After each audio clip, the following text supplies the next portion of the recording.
저희가 경제 뉴스인데 왜 이 방중 뉴스를 가져왔냐?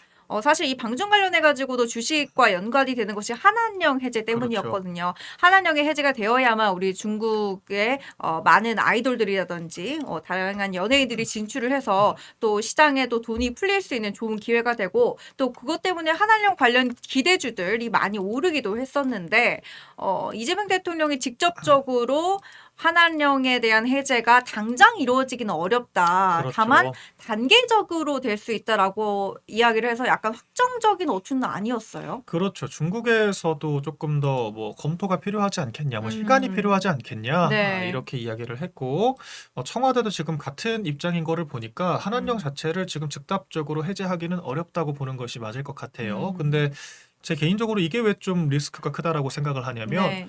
기존의 산업들만 묶인 것이 아니라 추가적인 리스크가 계속 발생을 하고 있다는 거거든요. 음, 이를테면은 배우 전지현 씨 같은 경우에도 네. 한 OTT 컨텐츠에서 중국은 왜 그렇게 전쟁을 좋아할까요? 라는 어, 발언을 했다가 이 좀 규제 대상이라고 해야 될까요? 중국 내에서 음, 좀 많은 비토가 있었고요. 좀 상업적으로도 페널티를 받았었고요. 네. 그리고 최근에는 또 배우 장원영 씨, 가수 장원영 씨가 음, 홍콩이라는 국가를 나는 좋아한다라고 음, 했다가 이제 하나의 중국은 아, 지향을 하고 있지 않습니까? 네네. 홍콩은 국가가 아니다. 아, 라고 하면서 또 상당히 비판을 넘어서 경제적으로도 페널티를 지금 받게 된 그런 상황이기 때문에 이런 중국 네. 경제의 예측 불확실성, 예측 음, 불가능성이라고 하는 것이 중국 시장에 대해서 좀 접근성을 떨어뜨리는 문제가 될 수 있을 것 같고요. 네. 이번에 사실 정치 외교적으로 봤을 때는 좀 굴종적이었다는 평가들이 많을 수밖에 없습니다. 왜 네. 그러냐면 특히 서해 인공구조물 문제는 굉장히 심각하거든요. 우리 음, 영해권을 직접적으로 침해를 하고 있고요. 네. 심지어 우리 정부가 공식적으로 파견한 조사선에 대해서 중국인들이 제지를 하고 우리 영해에서 우리의 이제 어선들도 중국인들과 실랑이를 벌이는 이런 상황들이 반복되고 있기 때문에 정부가 조금 더 단호하게 대응해야 되는 거 아니냐라고 얘기를 음, 했지만 이번 정부에서는 중국과 서해는 평화와 뭐 공영의 장소다 네. 이렇게 표현을 함으로써 사실상 문제 삼지 않겠다라고 하는 이야기를 한 것 같아요. 그렇기 때문에 이게 뭐 한편으로는 중국과의 관계를 해치지 않으려고 하는 노력이기 때문에 음, 이런 경제적인 불확실성은 줄어들 수도 있다라고도 평가할 수 있겠지만 네. 사실 이런 것들이 외교적으로는 또 이제 미국과의 관계도 고려할 수밖에 없지 음, 않습니까? 최근에 네. 미국이 베네수엘라 마두로 대통령을 체포하는 사태가 있었기 때문에 네. 한미 관계가 또 위태로워지면서 또 그 반대급부로서의 또 리스크를 초래할 수 있는 거 아니냐 이런 음, 이야기가 나올 수 있을 것 같아요. 실제로 네. 지금도 관세 15%가 실효적으로 지금 적용이 안 되고 있다라고 네. 하잖아요. 그래서 네. 자동차 25%, 철강 50% 관세를 받고 있는데 미국이 지금 계속해서 이 친중 노선을 견제하는 국가들에 대한 음, 경제적인 또 이제 음. 안보적인 압박을 계속하고 있기 때문에 이와 같은 외교 행보도 충분히 경제에 눈여겨볼 만한 부분들이 있다. 아, 이런 네. 생각이 듭니다. 또 음, 한편으로 또 중국이 이제 일본에 대한 히토류 제재를 또 얘기를 했잖아요. 네. 네. 이게 또 외교적으로 이 국가 간에 또 갈라치기를 하는 전술일 수도 있겠지만 음, 사실 우리나라에도 이 중간재에 대한 수입 제한이 걸릴 수도 있다라고 하는 네. 또 이 리스크에 대해서 이 외교적인 상황을 계속 주시하는 것이 굉장히 중요할 것 같습니다. 네. 아, 네. 히토류 관련된 이야기. 지금 한한령 이야기가 많이 나오는데 한한령에 대해서 이야기를 한 이유가 이제 올해 중국 관련해가지고 우리 그 SM이라든지 다양한 아이돌 엔터테인먼트에서 드림 콘서트를 기획하고 있는 걸로 알고 있는데요. 그게 중국 방송에 송출이 될 경우에 훨씬 더 이제 경제적인 이득이 있기 그렇죠. 때문에 그와 관련된 주식이 좀 한꺼번에 오르는 그런 기대감의 효과가 있었습니다. 근데 강훈식 비서실장이라든지 아니면은 이재명 대통령의 이런 발언으로 인해서 한한령 기대감이 살짝 지금 꺾인 상태고요. 어떻게 될지는 조금 지켜봐야 될 것 같기는 합니다. 자, 이제 다음 페이지 보여주세요. 자, 원달러 환율 1,500선 아까 이야기를 했지만 뒷페이지 조금 이어서 코스피도 함께 올랐다. 그래서 코스피도 오르고 환율도 오르니까 이게 좋으면서도 나쁘다. 또 경제 펀더멘털이 잡히지 않은 상태에서 급격히 오르는 것은 위험하다 등등 여러 가지 이야기가 있었는데요. 그 중에 하나의 원인으로서 나온 것 중에 하나가 이재명 정부의 어떤 확장 재정 정책입니다. 다음 페이지 보여주세요. 그래서 이제 이해윤 지금 인사청문회를 앞두고 있는 기획예산처 장관 후보자죠. 네. 이분께서 과거에는 이재명 대통령의 확장 재정 정책을 굉장히 반대하는 비판을 목소리를 했죠. 네. 냈던 분이기 때문에 이분이 장관에 임명되면은 뭔가 조절을 해주는 제어 역할을 해줄 것이다라는 일부 기대감이 있었는데 지금 이분의 어떤 도덕적인 이슈 때문에 사실 그런 것들이 묻혔거든요. 그래서 오늘은 이런 것들을 좀 이야기해 보려고 해요. 도덕적인 문제를 떠나서 정말로 이재명 정부의 확장 재정 정책에 제동을 걸어줘서 환율을 낮춘다든지 여러 가지의 효과를 줄 수 있는 그런 인물인가에 대해서 어떻게 보세요? 일단은 증시를 좀 제가 비유를 하자면요. 우리가 다이어트를 할 때도 네. 운동을 해서 빼는 방식, 물론 둘 다 병행을 하는 경우들이 음. 많지만 운동을 해서 빼는 경우들이 있고 그냥 굶어서 빼는 경우들이 있죠. 그리고 네. 우리가 이 신체와 같은 경우에도 겉보기와 다르게 이제 어떤 사람들은 근육이 더 많이 있을 수 있고 네. 지방이 더 많을 수도 있지 않습니까? 이 성장을 코스피가 성장한다라고 했을 때도 이 기업의 펀더멘탈 기초 체력이 강화되는 단계에서 같이 증시가 부양되는 것과 단순하게 이 시중의 유동성이 강화되고 이 비투와 같은 네. 이 없는 돈을 만들어서 투자를 하는 식의 어떤 행태가 남용되고 횡행해서 증시가 오르는 것은 분명히 차이가 있다라고 생각을 하거든요. 근데 우리나라 여러 경제 지표들을 봤을 때 지금 기업의 어떤 성장 지표라거나 성장 네. 기대감으로 인해서 지금 증시가 부양되는 거냐에 대해서는 의구심이 있을 수 있을 것 같아요. 그렇기 때문에 지금 환율 증가세를 오히려 더 위태롭게 좀 살펴볼 필요가 있지 않나. 네, 네. 그러니까 정부가 개입을 하고 있음에도 지금 은행고시 환율은 또 1,451원으로 50원 넘었거든요. 네. 그래서 위태로운 상황이다라고 하는 말씀 한편으로 또 드리고요. 그 네. 이해운 장관 후보자 같은 경우에는 이건 정치적인 부분들도 분명히 개입이 됩니다. 네, 기재부의 네. 기조라고 하는 것이 최근에 이 전장현 대표를 만나서 사진을 또 찍었어요. 전장현 대표가 뭐 다들 익히 아시겠지만은 이동권을 보장하라라고 하는 장애인 시위를 네. 주도를 했었죠. 그래서 서울 지하철이 마비되는 사태들이 더러 있었습니다. 그래서 이 무엇을 요구를 하냐 한번 살펴보니까 이동권은 사실 좀 포장지에 해당하는 내용이고 실질적으로는 탈시설 예산, 그러니까 지금 시설에서 보호를 받고 있는 장애인들을 사회로 내보내기 위한 사업을 하는데 당연히 많은 돈이 들겠죠. 네. 왜냐면은 보호받는 대상의 어떤 이제 뭐 의식주부터 시작을 해서 취업까지 전부 다 국가가 보장을 하는 그런 부류의 사업이기 때문에 굉장히 많은 예산, 지금 한 3조 정도를 요구를 했다라고 전해지고 있거든요. 네. 저희 국민의힘 정권 당시 추경호 기재부총리 당시에도 3조 가까이가 요구가 됐다라고 지금 전해지고 있는데 그런 예산을 사실상 수용할 의지가 있다라고 하는 정치적인 퍼포먼스를 보여준 거라고 저는 생각을 하거든요. 그러니까 이 민주당의 여러 예산들을 요구하는 시민사회 집단들의 그런 요구를 내가 기재부 장관, 그러니까 그 기획예산처 네. 장관이 되면은 들어주겠다라고 하는 거를 직간접적으로 보여준 거 아니겠습니까? 충분히 그런 해석이 네. 가능하죠. 지금 말씀하신 것처럼 이 도덕적인 이슈 때문에 상당히 이해운 장관 후보자가 지금 궁지에 몰려 있고요. 네. 인사청문회 시작도 안 했는데 벌써부터 낙마 분위기가 조성되고 있다라고 하는 네. 언론의 해석들도 있잖아요. 그래서 이런 좀 궁색한 상황을 벗어나기 위해서 오히려 정치적인 무리수를 두게 되고 그 무리수가 이렇게 좀 불필요한 뭐 필요하다라고도 볼 수 있겠지만 어찌 보면은 과도한 예산 편성, 포퓰리즘 예산 편성에 대한 유인 구조로 이어질 수 있는 게 아닌가. 이런 또 우려 섞인 목소리가 당연히 나올 수밖에 없죠. 그리고 네. 이 전례가 있습니다. 국민의힘 정권에서 임명됐던 네. 장관을 유임시킨 전례가 바로 송미령 장관이죠. 농식품부 네. 장관인데 송미령 장관도 조금은 뭐 쓴소리를 하면서 네. 좀 균형을 잡아줄 거라고 하는 기대도 일부 있었습니다만 네. 당시 그 윤석열 정권에서 수차례 거부권을 행사를 했던 양곡법에 대해서 오히려 반대를 했던 송미령 장관이 정권 바뀌고 유임되니까 찬성 기조로 바뀌게 되면서 사실상 권력의 하수인 역할을 하냐라고 네. 하는 비판이 있었거든요. 그렇기 때문에 이해운 장관 후보자가 과거에 이재명 정권의 뭐 기본소득을 비롯한 경제 확장 재정 정책에 반대를 했다라고 하더라도 지금은 이재명 정권에 사실 숙이고 들어간 그림이기 때문에 여러 정황들을 봤을 때는요, 그런 기조를 거스르고 합리적인 목소리를 낼 거라는 생각은 잘 들지 않고 이거는 뭐 저만 그런 것이 아니라 많은 분들이 그렇게 충분히 이 얼음 유추를 해볼 수 있을 것 같아요. 그래서 이해운 장관 후보자가 되더라도 지금 정권의 기조는 크게 달라지지 않을 것 같고 좀 무리한 확장 재정 기조가 견지되지 않을까 이런 생각이 듭니다. 지금 정부가 통합으로 내건 인사들, 그러니까 예컨대 권오을 장관이라든지 송미령 장관 같은 그런 인사들의 지금 어떻게 하고 있는지만 보더라도 그렇죠. 좀 네. 유추할 수 있다 이런 평가를 내주셨고 다음 페이지 보여주세요.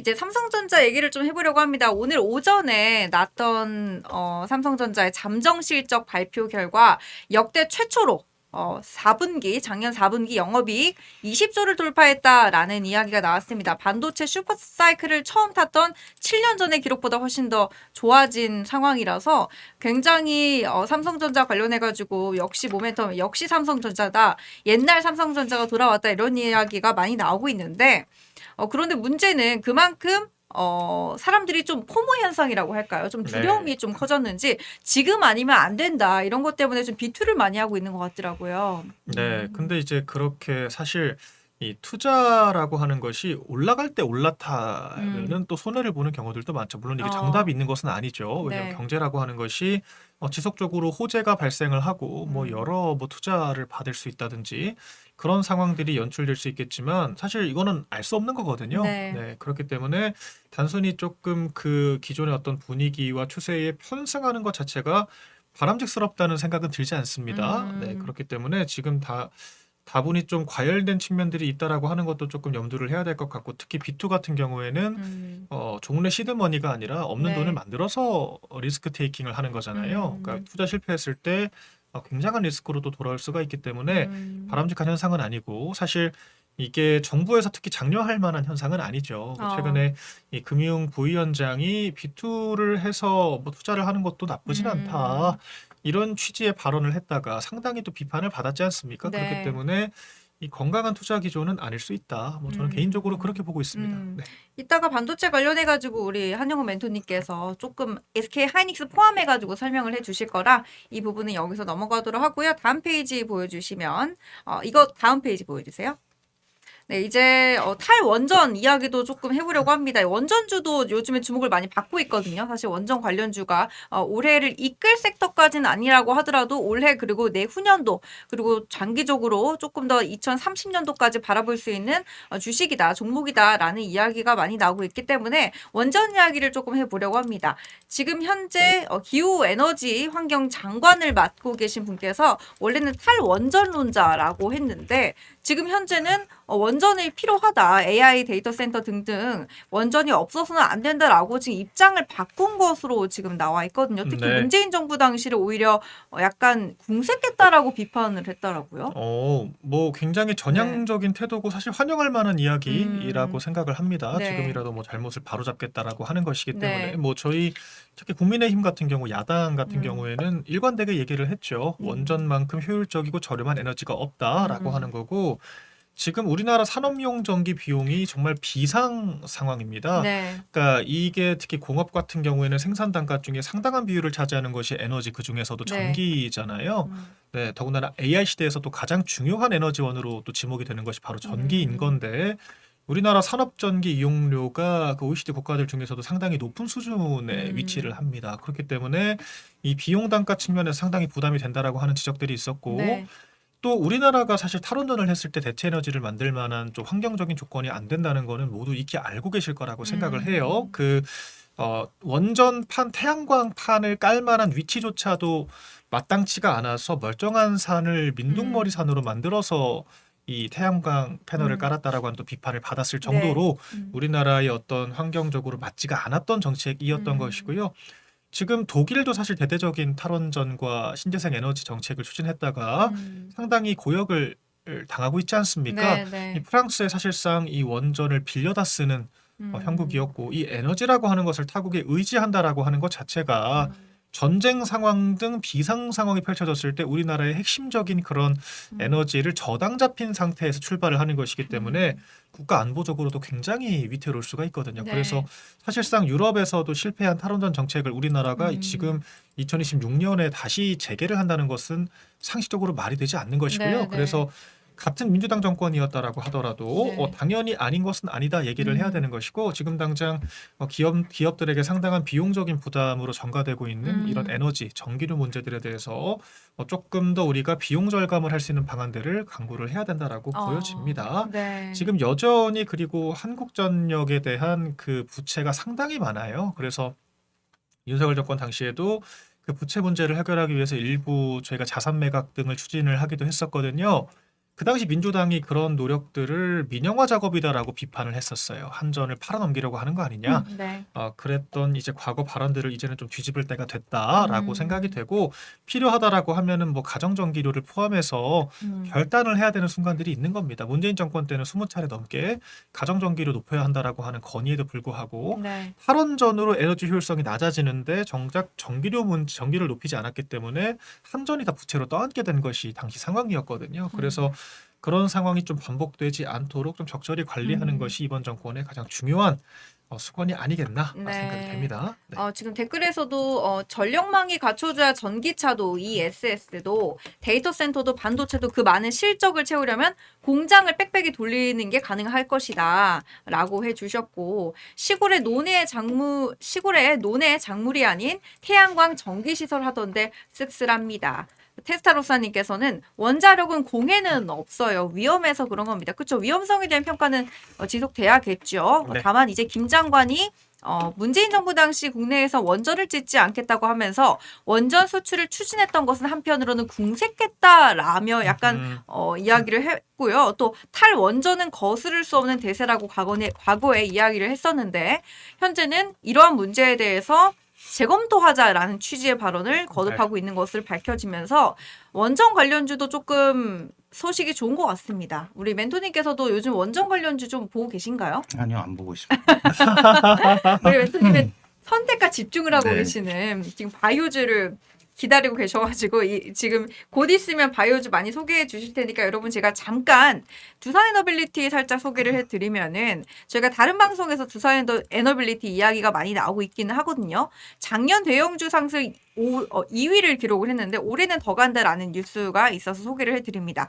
지난해만 330% 상승했는데요. 삼성전자나 하이닉스보다 더 많이 오른 추세고요. 증권사 목표가 평균에서 더 많이 올랐다, 상향했다. 원전뿐만이 아니라 SMR 현재 기대치가 많이 높아지고 있고 지난달만 해도 6주 수주가 돼가지고 더 많은 상향 가능성이 있다라는 종목 평가가 나와 있습니다. 더 자세한 건 증권사 평가를 통해서 살펴보시면 좋을 것 같고요. 저희는 여기까지만 궁금해하시는 분들이 있어서 살짝 소개해드렸습니다.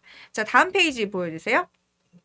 자, 집값이 계속 오르고 있죠. 서울 아파트도 오르고 있고 또 서울에 있는 상급지뿐만이 아니라 중급지, 하급지도 많이 오르고 또 주변에 있는 인천이라든지 경기와 같은 수도권도 오르고요. 지방에도 서서히 그런 추세가 전이가 되고 있는 상황인데 그중에서도 가장 많이 오른 것이 한강벨트 주도로 역대 최대를 기록했다라고 합니다. 다음 페이지 보여주세요. 현재 지금 정부의 부동산 규제 정책, 특히 11호 부동산 정책 관련해가지고 정부가 통계를 잘못 사용했다, 통계를 조작했다라는 것과 관련해서 개혁신당이 처음에 고소에 소송에 발을 뗐고요. 그 다음에 국민의힘도 합세를 해가지고 지금 행정소송이 지금 진행 중인 걸로 저희가 알고 있는데 네. 오늘 김희정 의원이 국회에서 국민의 주거사다리를 이재명 정부가 끊었다. 하지만 외국인 투기 자본은 못 막고 있다라고 하면서 지금 법안을 5가지를 내놓았거든요. 지금 이런 법안의 취지에 대해서 설명하기로는 외국인 임대인들이 들어와서 전세 보증금을 사기를 해서 도망을 가서 못 잡게 된다. 그래서 네. 160억 원 정도를 정부가 공공기관에서 대신 갚아줬는데 네. 이 중에 156억 원을 못 돌려받았다라고 이야기를 했거든요. 지금 그 세금으로 충당되는 그러니까 네. 정부가 재정으로 네. 문제를 해결해야 될 사안들에 지금 구멍이 계속 뚫리고 있다라고 하는 보고들이 있는 것이기 때문에 이게 지금 우리 국가가 좀 정상적으로 재정 집행이 가능한 상황인가 네. 이런 계속 의구심을 갖게 만드는 지점이죠. 나가서 좀 본질로 돌아오면은 부동산 문제가 지금 한강벨트가 제일 많이 올랐다라고 하지 않습니까? 네, 네. 참 이상하죠. 역대급 규제를 했는데 왜 한강벨트가 가장 많이 올랐을까? 근데 한편으로는 당연한 겁니다. 왜 그러냐면 한강벨트를 집중적으로 규제한 것이 아니라 무차별적으로 규제 범위를 확장을 했거든요. 역설적으로 똑같은 규제를 받게 되면요. 이를테면은 플랫폼법이라는 게 있거든요. 온플법 지금은 좌초가 되긴 했지만 뭐 네이버가 있고 뭐 카카오가 있고 뭐 이런 구글 같은 공룡 플랫폼들이 있을 거 아닙니까? 네. 상대적으로 이제 유니콘 기업이라고 하는 좀 낮은 층이 이제 뭐 중견 그룹쯤에 있는 기업들이 있다라고 했을 때 같은 수준의 규제를 가하면 누가 더 잘 버티겠습니까? 음. 당연히 훨씬 더 힘이 센 대기업 플랫폼 기업들이 잘 네. 버티겠죠. 그래서 네. 이런 문제들 때문에 오히려 규제 범위가 포괄적으로 넓어지면 최상위 그룹들만 살아남는 아이러니한 상황이 펼쳐질 수가 있다. 공룡 기업의 공룡화를 더 가속화시킨다라고 하는 지적이 있는 건데 똑같은 논리가 적용되는 겁니다.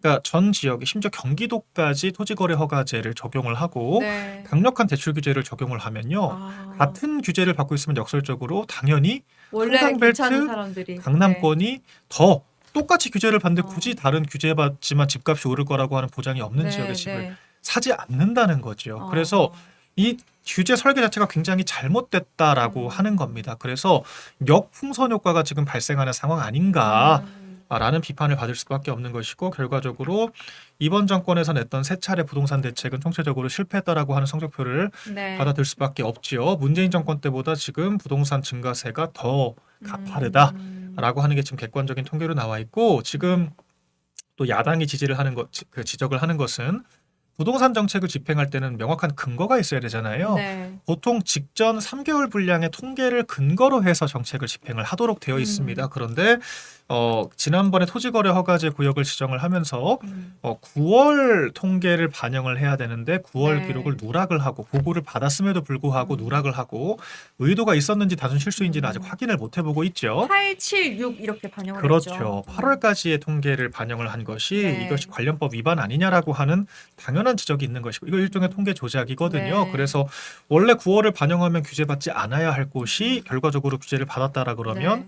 정책 집행이 잘못된 것이고 우리 국민들의 또 재산권에 대한 침해 문제가 발생을 하는 것이기 때문에 정치적으로 상당한 문제가 될 수 있죠. 그래서 이번 정권의 부동산 대책에 대해서는 참 평가할 만한 부분들이 없다라고 보여지고 이렇게까지 강력한 규제를 했음에도 불구하고 부동산 과열 문제가 끊이지 않는다라고 하는 것이 계속 문제가 될 것 같습니다. 아, 네. 이런 부분들 조금 유념을 해야겠습니다. 사실은 부동산 관련해가지고 행정소송을 정부로부터 이기기는 힘들다라는 이야기를 제가 듣긴 했거든요. 법조 네. 전문가로부터 그렇죠. 이렇게 국민의힘과 개혁신당이 소송을 한다고 하더라도 이게 정부를 이기기는 조금 힘들다. 그렇죠. 네, 그래도 정부에서 이 정책의 어떠한 잘못을 알고 빨리 방향성을 트는 것이 더 중요하다 이런 이야기를 네. 들었는데 어떻게 될지는 조금 지켜봐야 될 것 같습니다. 그렇죠. 행정소송이라고 하는 것이 사실 정보를 제공하고 정책을 위반하는 것이 정부 네. 입장 아니겠습니까? 쉽게 말해 훨씬 더 힘이 강하고 정보가 많은 주체이기 때문에 우리가 행정소송을 통해서 이기는데 어려움이 있을 수 있다. 당연히 가능한 전망인 것이고요. 실제로 이 9월 통계를 의도적으로 누락을 했는지 아니면 단순 실수였는지 네. 아니면은 정책 집행 편의상으로 뭐 이제 다른 관련법의 규정에 따라서 용인될 수 있는 범위인지에 대해서 종합적으로 따져봐야겠지만 네. 제가 봤을 때는 이런 부분이 이제 정권 초이기도 한 만큼 부동산 정책의 어떤 기조의 법적 안정성을 크게 해칠 수도 있는 만큼 사실 법원에서 승리하기는 상당히 어렵겠다. 하지만 그럼에도 불구하고 정치적으로 문제 제기를 계속 야당은 해야 되는 것이고요. 네, 네. 소송을 또 통해서 법적으로 다툼을 해보고 결과를 받아보는 것도 굉장히 중요하다. 이렇게 말씀드립니다.